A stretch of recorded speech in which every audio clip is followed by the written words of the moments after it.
Hi, everybody. Welcome back to another week of Families in an Electronic World. We're going to shift gears. This week, we've been talking about the effects of technology in couple relationships. This week, we're going to switch to a topic that I am guessing is near and dear to the hearts of many of you. How does electronic communication via cell phones and emails and Facebook and all that kind of stuff, how does it impact college students when they go away to college in terms of the relationship that they have with their family, extended family? And this is an area where there have been some major changes in the last few years. When I was a college student, well, it's been more than a few years, but when I was an undergraduate college student a number of years ago, I was made sure that I called my parents at home at least once a month, whether or not I needed to. And it was always a collect phone call. There was a phone down at the end of the hallway in my dorm, and I'd go down there and make a call. A very expensive call, so I didn't talk very long. Collect call was pretty expensive, but it was pretty much the only option I had of doing so. And so, long story short, I had very little communication with my parents or other extended family members when I was in college.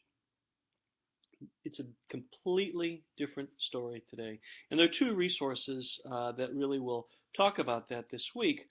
One is a chapter from a book by Barbara Hofer and I've forgotten the first name, but her co-author Moore, where they talk about a study that they conducted at a couple of colleges in the United States. One is relatively small college, Middlebury College in Vermont.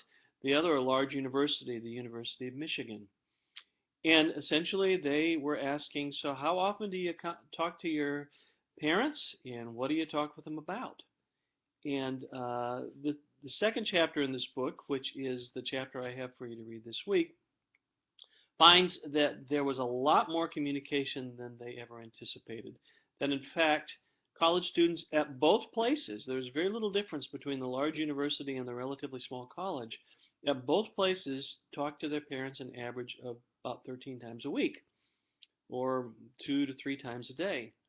And it didn't seem to matter if you were a freshman or you were a senior, that same pattern seemed to repeat itself. Well, that's a lot different than it was, when I was a college student, certainly. The other piece is actually a story. Some of it's based upon some of Hofer's research, but a story that was broadcast as an audiocast on NPR's Morning Edition a couple of years ago. And you can go on the link. When you go on the link, there's a place where you can click to say listen to the story, and you may not come up there. I had trouble getting it to come up. But if you go to the right-hand side where it says download, and you click on that, you should be able to get the story. It's about 4 minutes in length, not very long. But it's a news story that talks about this relationship between parents and kids who go away to college, and how they are staying in touch much more frequently now than in years gone by. The question, of course, is, well, is this a good thing or is it a bad thing? And pretty much like everything we've been talking about this semester, it's probably some of each. There may be some negative aspects to that, and I think that's the reading by Hofer. I think that picks up primarily on some of the downsides. She uses the term electronic tether, meaning what holds parents and their adult children who've gone away to college close together. But there are certainly some upsides to it as well. And my guess is that some of you, as you read this, you're going to you're going to reflect on this, and you're going to say, so what's the big deal? This is what I do. This is what life is about. And others of you may look at it and say, wow, this is really different than the experience I had when I was a college student years ago at a traditional university.